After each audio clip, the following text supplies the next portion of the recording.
A las 19 en punto, hora del Golfo, un misil balístico antibuques disparado desde las áridas colinas de Yemen surcó el cielo nocturno a 600 km por hora, en exactamente 72 segundos.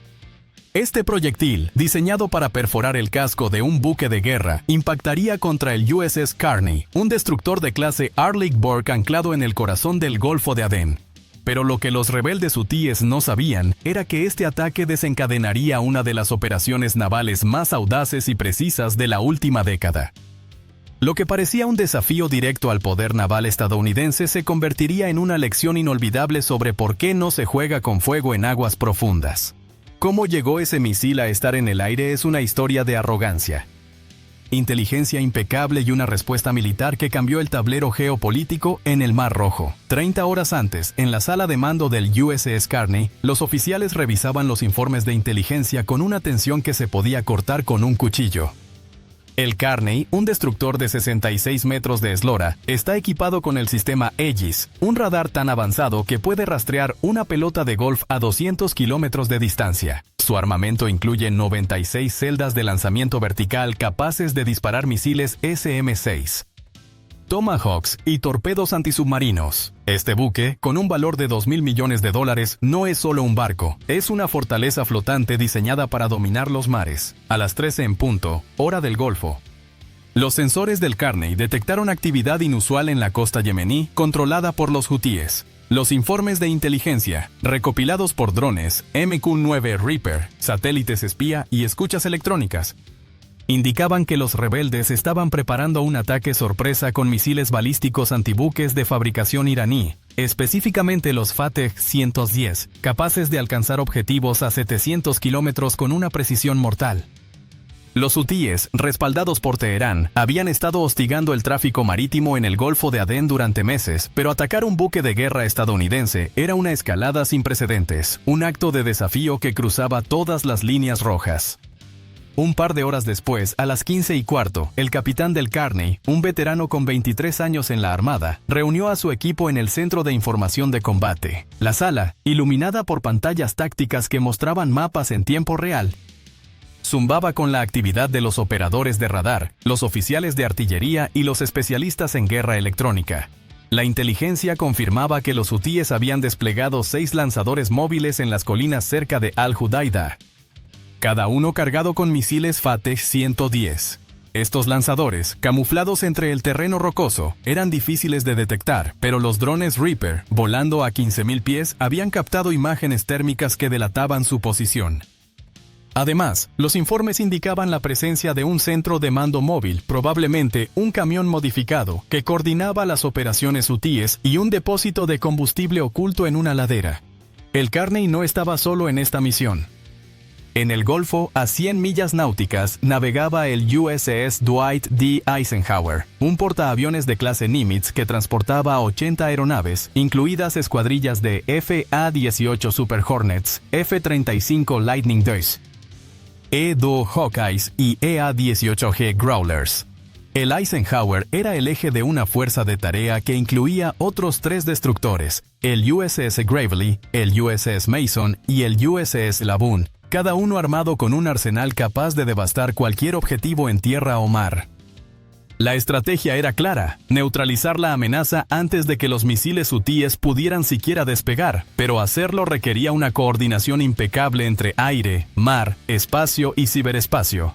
A las 16 en punto, el Eisenhower lanzó un paquete de ataque inicial compuesto por 10 FA-18 Super Hornets, 6 F-35 Lightning II y 2 E-2 Hawkeyes. Los Super Hornets, cada uno equipado con misiles AGM-88 HARM para destruir radares enemigos, bombas guiadas por láser GBU-12 y misiles aire-aire AIM-120 AMRAAM volaban a 30.000 pies, manteniendo un perfil bajo para evitar la detección. Los F-35, con sus sensores stealth y su capacidad para mapear el campo de batalla en tiempo real, actuaban como ojos avanzados, detectando emisiones electrónicas, movimientos terrestres y posibles amenazas aéreas. Los E-2 Hawkeyes, orbitando a 20.000 pies, proporcionaban una imagen en tiempo real del campo de batalla, rastreando cada movimiento en un radio de 500 millas náuticas. Los pilotos se comunicaban con códigos breves que sonarían como jerigonza para cualquier interceptor.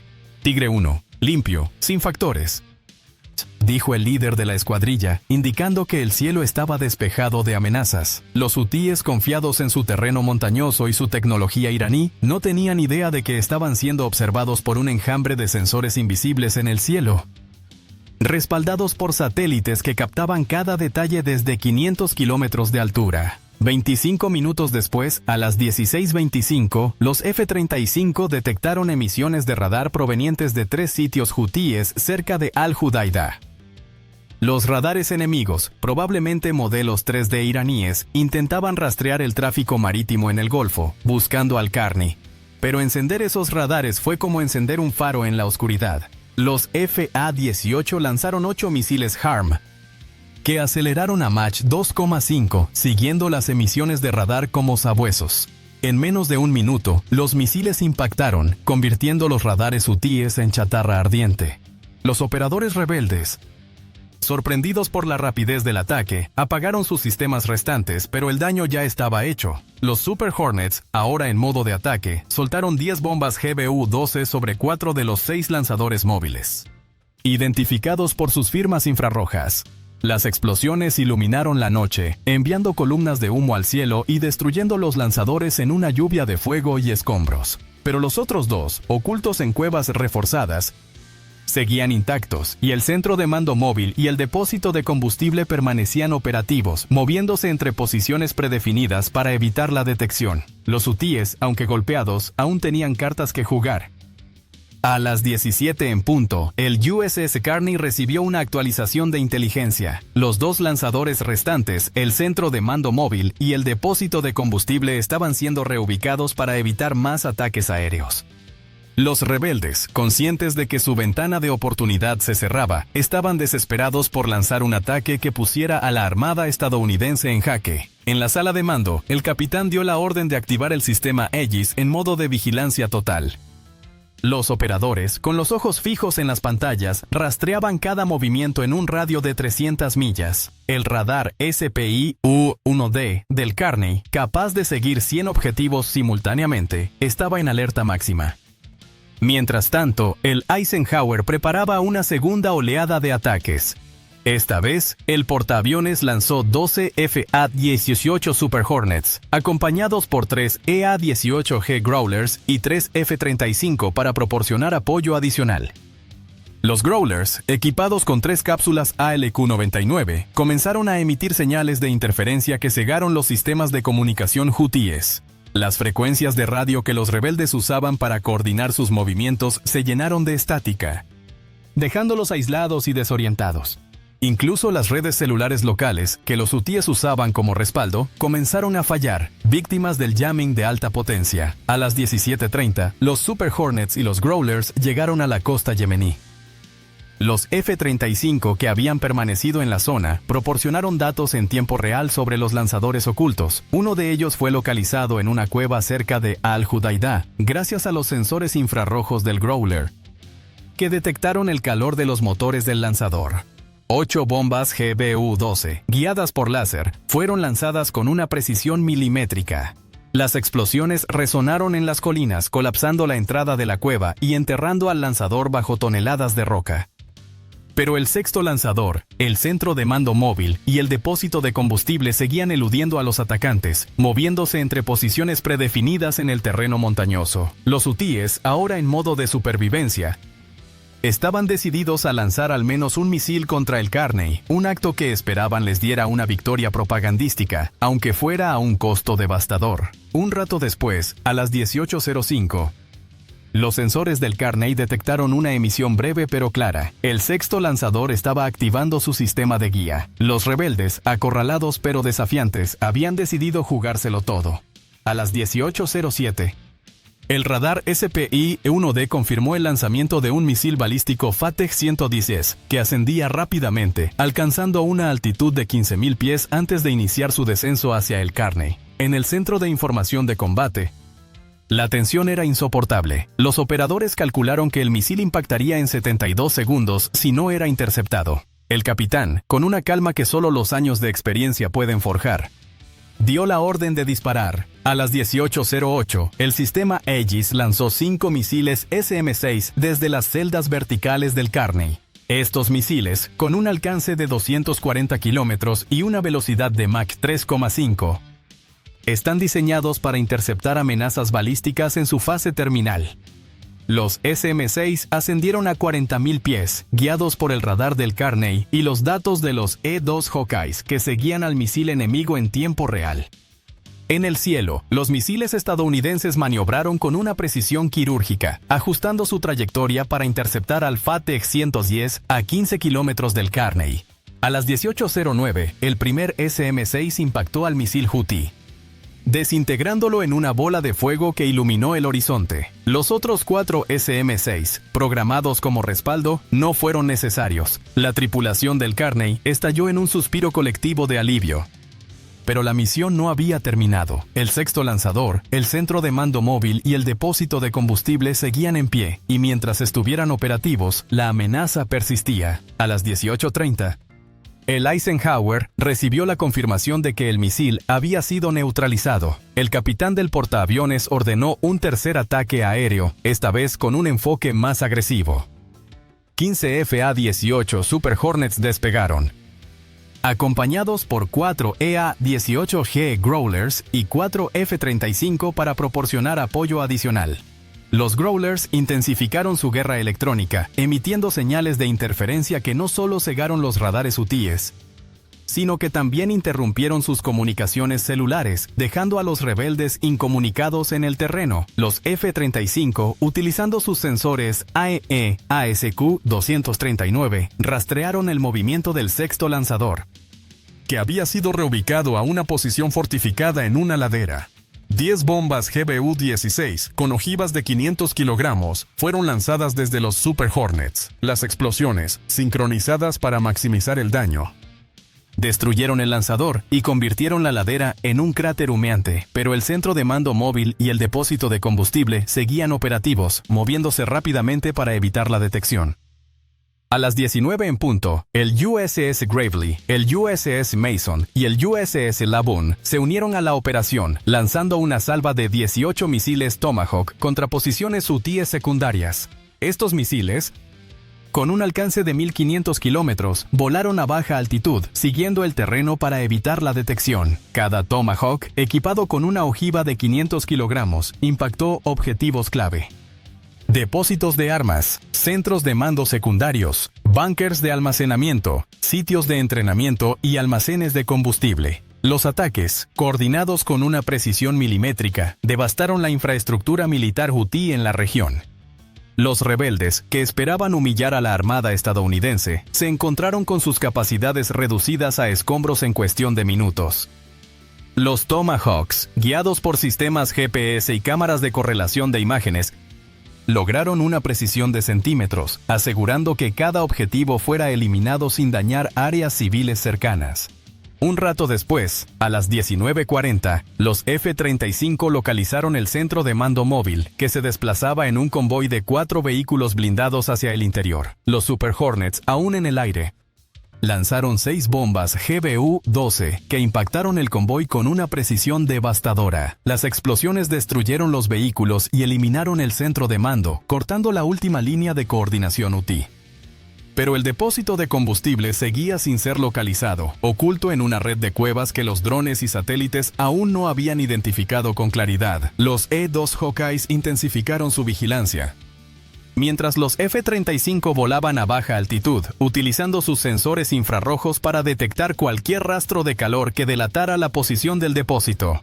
10 minutos después, a las 19:50, los sensores de un F-35 captaron una firma térmica en una ladera a 20 kilómetros de Al-Hudaydah. Era el depósito de combustible, escondido en una cueva reforzada con puertas metálicas. Los Super Hornets, guiados por los datos del F-35, lanzaron 4 bombas GBU-16, cada una con una ojiva incendiaria diseñada para maximizar el daño en instalaciones de combustible. Las explosiones no solo destruyeron el depósito, sino que provocaron una reacción en cadena que incendió cientos de litros de combustible, creando una bola de fuego que iluminó el cielo nocturno. Los hutíes, ahora sin lanzadores, sin centro de mando y sin combustible, estaban completamente neutralizados. A las 20 en punto, el Carney, el Gravely, el Mason y el Laboon comenzaron a maniobrar hacia aguas más profundas, fuera del alcance de cualquier amenaza residual.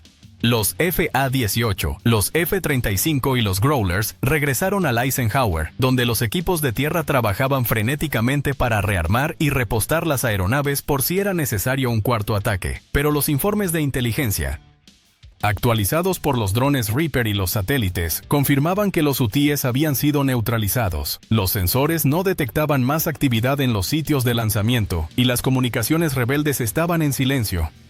Víctimas del jamming de los Growlers, la operación, bautizada como Trueno del Golfo, había durado menos de 7 horas, pero su impacto resonaría durante años. Los hutíes, con su audacia, habían subestimado la capacidad de la Armada estadounidense.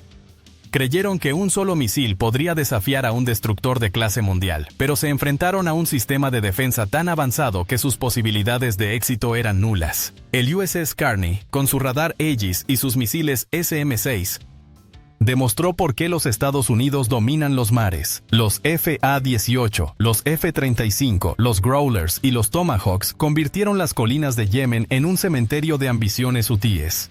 Pero esta operación no fue solo una demostración de fuerza. Fue un mensaje claro al mundo. Cualquier ataque contra un buque estadounidense tendrá consecuencias devastadoras, ejecutadas con una precisión quirúrgica que no deja espacio para errores. A las 20:15, mientras el sol comenzaba a asomar en el horizonte, el Eisenhower y su fuerza de tarea se alejaron del Golfo de Adén, dejando tras de sí un silencio sepulcral en la costa yemení. Los hutíes, ahora lamiéndose las heridas, habían aprendido una lección que no olvidarían. En menos de 7 horas, la Armada estadounidense había desmantelado una amenaza que llevaba meses gestándose. La coordinación entre los destructores, el portaaviones, los aviones de combate, los drones y los satélites fue impecable, un testimonio del entrenamiento, la tecnología y la determinación que hacen de la Armada de los Estados Unidos una fuerza sin igual. Pero la historia no termina aquí. En los días siguientes, los analistas de inteligencia confirmarían que los hutíes habían perdido el 95% de su capacidad para lanzar misiles balísticos en la región. Los sitios de lanzamiento, los depósitos de armas, los centros de mando, los sitios de entrenamiento y los almacenes de combustible quedaron reducidos a escombros. La moral de los rebeldes, ya debilitada por años de conflicto, se desplomó hasta mínimos históricos. Los patrocinadores iraníes, que habían proporcionado los misiles, el entrenamiento y el apoyo logístico, se vieron obligados a replantear su estrategia en el Mar Rojo. Conscientes de que su apuesta por los hutíes había sido un error catastrófico. La operación Trueno del Golfo no solo neutralizó una amenaza inmediata, sino que cambió el equilibrio de poder en una de las rutas marítimas más críticas del mundo, asegurando la libertad de navegación para el comercio global. Y mientras los buques estadounidenses navegaban hacia el horizonte, los marineros a bordo del Carney reflexionaban sobre lo cerca que habían estado del peligro. Un misil balístico, lanzado con la intención de hundir su hogar flotante, había sido reducido a fragmentos en el cielo. La tecnología, el entrenamiento y la determinación habían prevalecido una vez más. Pero en la sala de mando, el capitán sabía que este no sería el último desafío. En un mundo donde las tensiones geopolíticas hierven bajo la superficie, la Armada debe estar siempre lista para responder con fuerza, precisión y una voluntad inquebrantable. Los hutíes habían desafiado a la Armada estadounidense y habían pagado un precio que resonaría en la historia militar como un recordatorio de lo que sucede cuando se subestima al gigante de los mares. Suscríbete si te gustó el video y quieres ver más videos como este.